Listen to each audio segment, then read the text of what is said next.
Unhealthy obsession. লেখনীতে কায়নাত খান কবিতা। পর্ব সংখ্যা 2। ফাটে আমি ফারিয়া। সময় চলতে থাকে সময়ের গতিতে। সে রহস্যময় রমণীকে দেখার পর পুরো লন্ডনে খোঁজ লাগায় কিংসুক। তার গার্ডদের করা নির্দেশনা দিয়ে বলে, see her a sister, otherwise I kill all of you. বাস, কিংসুকের এই একটা থ্রেটে সকলে সেই রহস্যময় রমণীকে নিজেদের বোন বা মায়ের চোখে দেখতে লাগলো। আর্ট স্পেশালিস্ট এর তৈরি তৈলচিত্রের ছবি নিয়ে লাখখানেক ফটোকপি করে পুরো শহরে খুঁজতে শুরু করলো, কিন্তু ফলাফল শূন্য। কিংসুক ঠিক করে চায়নাতে নিজের অফিসে কিছুদিন বসবে। তার উদ্দেশ্য ছিল সেই নারীকে খোঁজা। যেহেতু সে দেখতে কিছুটা চাইনিজ মেয়েদের মতো, হতেও তো পারে সে আসলেই চাইনিজ। 2019 সালের অক্টোবর থেকে 2020 সালের জানুয়ারি অবধি কিংসুক চায়নাতেই থাকে। এত বড় সিটিতে তার সমস্ত পাওয়ার কাজে লাগিয়ে দেয় মেয়েটিকে খুঁজতে, কিন্তু সেখানেও ফলাফল শূন্য। দিন যত যেতে থাকে কিংসুকের জেদ, সে রমণীকে কাছে পাওয়ার তীব্র বাসনা একটু একটু করে মনে জেগে বসেছে। কিংসুক সেই রমণীর জন্য এতটাই ডেসপারেট হয়ে যায় যে তার জন্য একটি রুম তৈরি করে, নাম দেয় লাভ রুম, যেখানে সেই মেয়েটার 500-এর অধিক ছবি আর্ট করে সাজিয়ে রাখে। পাতাল থেকে হলেও তোমাকে খুঁজে বের করবো মেয়ে। দিন যত যায় কিংসুকের পাগলামো ততটাই বাড়তে থাকে, খানিকটা সাইকোদের মতো। না হলে প্রথম দেখায় হাতে ট্যাটু করে কে, তাও পার্মানেন্ট। আবার সে মেয়ের ছবি তাকে পুরো বিশ্বে খোঁজে। আসলে একজন সাইকো লাভার দ্বারাই সম্ভব। বিশ্ব যখন কারো নাম মহামারীতে আক্রান্ত, তখন কিংসুক লন্ডনে তার গ্র্যান্ডফার কাছে চলে আসে। পুরো পৃথিবী তখন একটি আতঙ্কের মাঝে। প্রতিনিয়ত মৃত্যুর খবর। 10 নয়, 20 নয়, হাজার নয়, লাখ লাখ মানুষ মরছে প্রতিনিয়ত। স্বজন হারা হচ্ছে কোটি কোটি মানুষ। করোনা যখন পুরোপুরি মহামারী আকার ধারণ করে, তখন পৃথিবী এক স্থান থেকে আরেক স্থানে যাতায়াত নিষিদ্ধ। বিশ্বের সব থেকে ধনী লোকটাও গৃহবন্দী তখন। ঠিক সে সময় পুরো বিশ্বে একটি মর্মান্তিক খবর ছড়িয়ে পড়ে। বিশ্বের তৃতীয় ধনকুবের ফার্স্ট কিংস বার্ধক্যজনিত কারণে করোনাতে আক্রান্ত হয়ে ইন্তেকাল করেন। নিউজটা তখন বিলবোর্ডের টপ নিউজ। একা হয়ে যায় কিংসুক। তার একমাত্র সঙ্গী ছিল তার গ্র্যান্ডপা, কিন্তু তিনিও তাকে ছেড়ে চলে যায়। করোনার মহামারীর কারণে দেশ থেকে তার ফুপি এবং বোন, কোনো আত্মীয় স্বজনরা আসতে পারেনি তার এই সব থেকে কষ্টের দিনে। সময় চলতে থাকে, একা কিংসুক হতে থাকে বেপরোয়া। তাকে থামানোর মতো কেউ নেই। মানুষ মারা যেন তার নিত্যদিনের একটি কাজ হয়ে দাঁড়ায়। কিন্তু কথায় আছে, টাকা সাদাকে কালো আর কালোকে সাদা বলাতে পারে। তাই সেও নিজের ক্ষমতা আর টাকার জোরে বারবার বেঁচে যায়। কিংসুক এতটাই হিংস্র হয়ে ওঠে যে তার সামনে এখন কেউ ভয়ে কথাই বলতে পারে না। এভাবে দিন যেতে থাকে। পুরো পৃথিবী যখন করোনা নামক অভিশাপ থেকে মোটামুটি স্বাভাবিক জীবন ফিরেছে, ঠিক তখনই 2022 সালে কিংসুক ঠিক করে দেশে যাবে। কারণটি ছিল তার পুপ্পি। 2019 থেকে 2020 ভিডিও কল ছাড়া পুপির সাথে দেখা হয়নি কিংসুকের। মাঝে মাঝে বোন কথা বলতো, কিন্তু তাদের দেশে খানবাড়িতে পুপির পালিত মেয়ের অত্যাচারে ঠিকমতো কিংসুকের সাথে কথা বলতে পারতো না। তার উপরে লন্ডন আর বাংলাদেশের সময়ের ব্যবধানের কারণে খুব একটা কথা হতো না। পুপি বারবার বলার পরেও যখন কিংসুক আসলো না, ঠিক তখনই তিনি কিংসুককে নিজের মারার কথা বলে ইমোশনাল করে দেশে নিয়ে আসেন। 2022 সালে নভেম্বরের 3 তারিখ নিজের প্রাইভেট জেট নিয়ে প্রায় 9 ঘন্টা 30 মিনিটের জার্নি শেষ করে বাংলাদেশে এয়ারপোর্টে পৌঁছায় কিংসুক।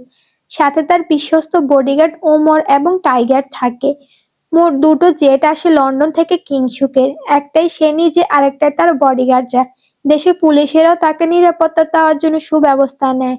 দেশে আসতেই নিজেদের পার্সোনাল গাড়ি নিয়ে খানবাড়িতে উদ্দেশ্যে রওনা দেয় কিংসুক।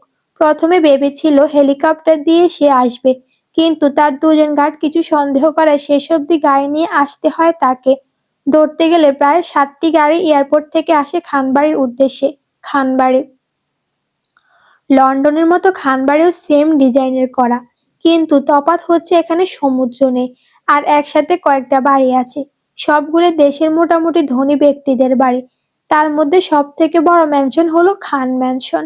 খান বাড়ির মূল দরজায় যাওয়ার আগে মোটামুটি 7-8 মিনিটের মতো নীরব রাস্তা আছে, যেটা বাউন্ডারি দিয়ে ঘেরা। তারপর খান বাড়ির মূল দরজা। কিংসুকের গাড়িগুলো এক এক করে খান বাড়ির মূল ফটকে ঢুকতে থাকে।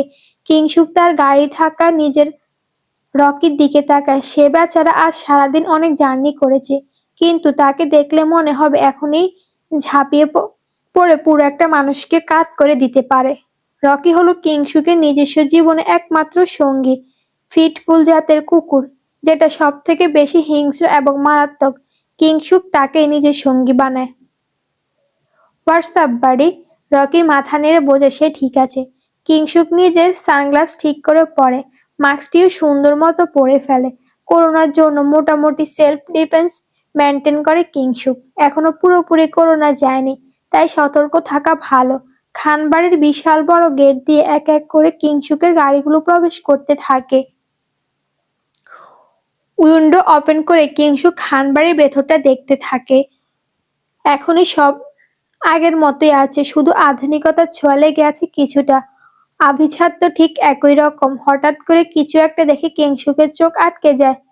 Stop the car. হঠাৎ কিংসুকের জাজালো আওয়াজ ভেসে আসতে সবগুলো গাড়ি থেমে যায়।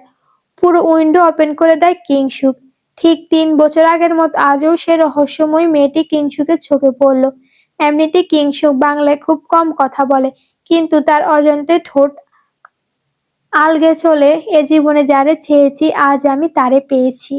খানবাড়ির বিশাল গার্ডেনে প্রাণপণে দৌড়ে বেড়াচ্ছে, যেন কেউ ধাওয়া করেছে। পরনে আবারও সেই সাদা ড্রেস পরা, পার্থক্য শুধু ডিজাইনে। সে আপ্রাণ চেষ্টা করেছে কোথাও লুকানোর, কিন্তু কোনো লাভ হচ্ছে না। ঠিক তখনই চোখে পিছন তার পুপি একটা চেলা কাঠ দিয়ে তার পিছু পিছু দৌড় দিচ্ছে। বজ্জাত মেয়ে, দাঁড়া তুই আজকে। এবারের মতো মাফ করে দাও মনি। তোকে হাতের কাছে পাই শুধু আজকে। হের বজ্জাত মেয়ে একটা। অরিন, দাঁড়া বলছি। অরিন নামটা বেশ কয়েকবার মুখে মুখে বলতে থাকে কিংসুক। তারপর গাড়ি থেকে নেমে শার্টের হাতাও উপরে উঠাতে উঠাতে অরিন এবং আতিয়া বেগমের কাছে যেতে থাকে। বাদর মেয়ে একটা, শেষমেশ আমার বিয়ে ঠিক করে এলি। বিয়ে করা ফরজ মনি। তোকে কাছে কাছে পাই আগে ফরজ নফল সব বোঝাবো। অরিন স্ট্যাচু আশেপাশে এদিক থেকে ওদিক যেতেই থাকে, আর আতিয়া বেগমও তাকে ধরতে থাকে, কিন্তু পারে না। বারবার ছুটে যায়। অন্যদিকে কিংসুকও আসতে থাকে। কিংসুক নিজের শার্টের হাতাও উপরে তুলতে তুলতে চোয়াল শক্ত করে এসে অরিনের হাত ধরে খুব জোরে টান দেয়। কোন রকম তাল সামলে অরিন সেই না মুখ তুলে তাকে, অমনি তার গাল বরাবর খুব জোরে চড় পড়ে। ঘাল ধরে দাঁড়িয়ে যায় অরিন, নড়াচড়া একদম বন্ধ। কি থেকে কি হয়ে গেল। গাল ধরে সামনের দিকে তাকায় অরিন। তার থেকে বেশ লম্বা একজন ব্যক্তি মাস্ক এবং সানগ্লাস পরে দাঁড়িয়ে আছে, ঠিক ডাকাতের মতো। চোখ দিয়ে টপ টপ করে পানি পড়তে থাকে অরিনের। এই প্রথমবার সে চড় খেলো, তাও এত জোরে। এতদিন সময় লাগলো সামনে আসতে।